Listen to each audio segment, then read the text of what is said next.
Hey everyone, and welcome back to the channel. My name is Jake and we'll be diving in the movie Get Out 2017, directed by Jordan Peele. Now in today's video we'll be diving into the topic of point of view, or POV. Now this movie is an original film. It is not based off any outside source or play, but it does take a lot of horror and thriller elements that have been around in America for a long time, as well as touching on systemic race issues and obviously push to the extremes of horror. Now, while we're analyzing Get Out, it's important to define some of the terms that we're going to be using for point of view. Restricted narration limits the audience to just what only the character knows, while unrestricted narration gives us the informed, beyond the character's awareness knowledge, if you will. And objective POV shows us events from the outside, while subjective POV immerses us in what the character is perceiving, like what they see, what they hear, how they feel. And finally, focalization refers to the perspective that the story is aligned with, even when there's no narrator. Now, the creator of this movie combines a lot of those strategies to really just tell it from Chris's perspective, but also occasionally shifting the perspective to build suspense, so we can really feel surprised and want our main character to understand what's happening. I chose 3 scenes for this analysis.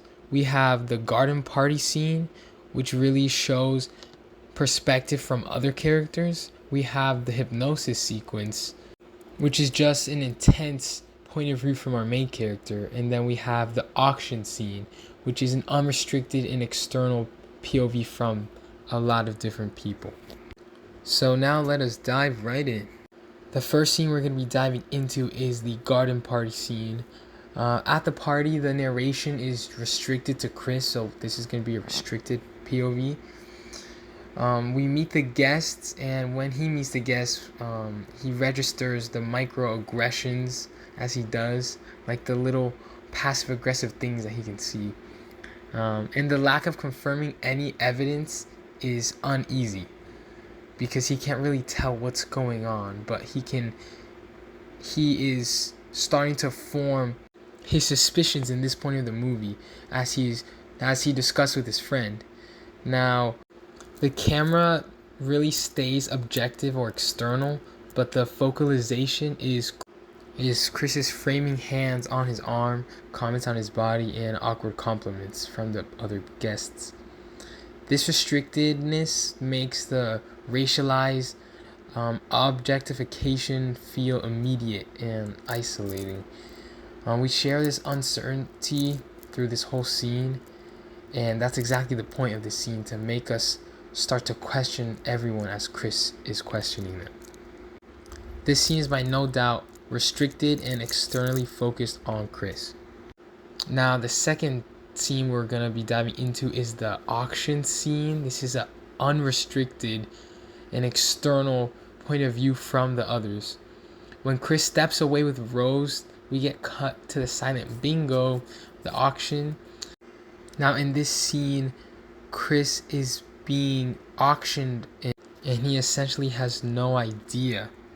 This POV creates a lot of suspense because we know something horrifying before our main character even does. Now for the third scene we will be diving into is the hypnosis scene. Now during this scene, we flip to a strongly subjective POV. The sound drops and the camera shows Chris sinking to the darkness. It's a pretty creepy scene. We're pulled into his internal point of view, what feels like he's losing all control. And then we cut back to the objective view of Missy sipping her tea, calm and collected. That contrast, it shows how invisible his terror is to everyone around him, which makes the racial theme of control and the silencing feel more real. Now, I really enjoyed this movie. It was kind of different than what I usually see. It was kind of scary, but it was very interesting, and I didn't expect such a controversial topic to be so exaggerated into this scary setting, which I do applaud creators for, and I thought it was very interesting to watch. But I didn't realize how much POV exists in different movies. I always think there's just one that people stick to, but watching this movie made me see the differences of restricted, unrestricted, and subjective as well. And I think it really lets the creator adapt his horror techniques into the story and capture the personal and the systemic sides of racism. And just, it was a really good thriller. Thank you all for watching my analysis, and I'll see you all next time.